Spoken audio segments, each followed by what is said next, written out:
Бұрынғы өткен заманда бір патша болған екен. Оның 3 қызы, әйелі болған екен. Патша қалаға түспек болып 3 қызынан сұрапты. Қыздарым, не алып келейін қаладан базарлыққа? Үлкен қызы түрегеліп, әке, маған маржан алып кел депті. Кейін патша ортаншы қызынан былай деп сұрайды.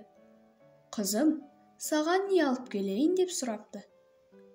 Ортаншы қызы түрегеліп, маған бір алтын сақина алып кел депті.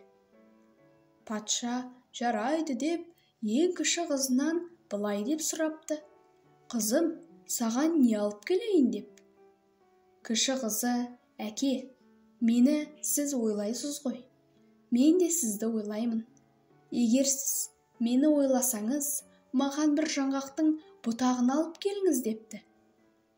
Патша мақұл деп арбасын қостырып қалаға жүріп кетті. Қалаға барып бір қанша жерге түсіп тұрса, бір кісі маржан алып кетіп барады екен. Әй кісі, маржаныңды қаншадан сатасың деп сұрапты. Кісі 5 сомнан сатып жүрмін депті. 5 сомды беріп маржанды қалтасына салып тұрса, бір кісі алтын сақина алып барады екен. Патша, әй балам, қаншаға сатасың алтыныңды депті. Ол бала 6 сом депті.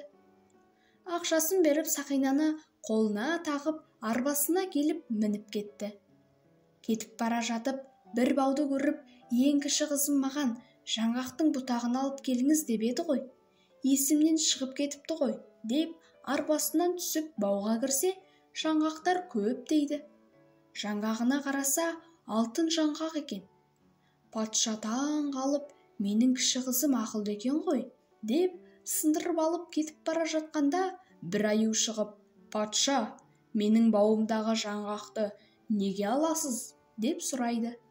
Патша қыздарының айтқан сөздерінің бәрін айтады. Аю, мейлі, алып бар, бірақ қызыңды 3 күннен кейін алып кел депті. Патша қорқып, неге алып келемін деп сұрапты. Аю, мен сенімен әзілдеспеймін, алып кел, болмаса өзім барып алып келемін депті. Патша мақұл деп арбасына түсіп кетіпті.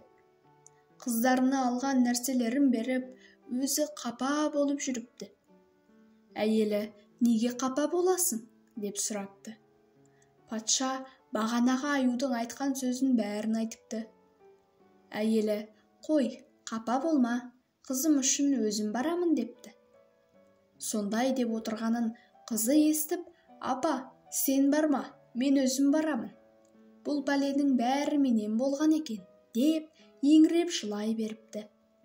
Анадағы аюдың 3 күні өтіп кеткен екен. Бір заман қараса, бір аю келе жатыр.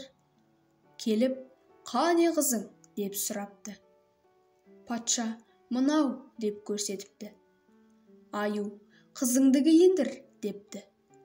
Қызын киіндіріп, қыз бен аю арбаға түсіп кетіпті. Барып бауға келіп, қане, түс депті қызға қарап. Менің соңымнан жүр депті де кете береді. Барып бір жердің астына түсті. Қыз кейіннен бір есік ашты. Қараңғы, тағы біреуін ашса, жап-жарық алтын сарай. Қыз қатты қуанып кетеді. Жаңағы аю әдемі жігіт болып кетіпті. Жігіт қызға, сен маған күйеуге дей, депті. Қыз өзі қайран болып қалды. Жаңағы әдемі жігіт болғанына, қыз мақұл деп қызды жігіт алмақшы болып, той қылып, қыздың әке-шешесін шақырады. Әкесі мен шешесі келеді. Сөйтіп қызды әп-әдемі жігіт, яғни аю алады. Осылайша әкесі мен анасы өз мұраттарына жетіп, ал қыз аю жігітпен бақытты ғұмыр кешеді.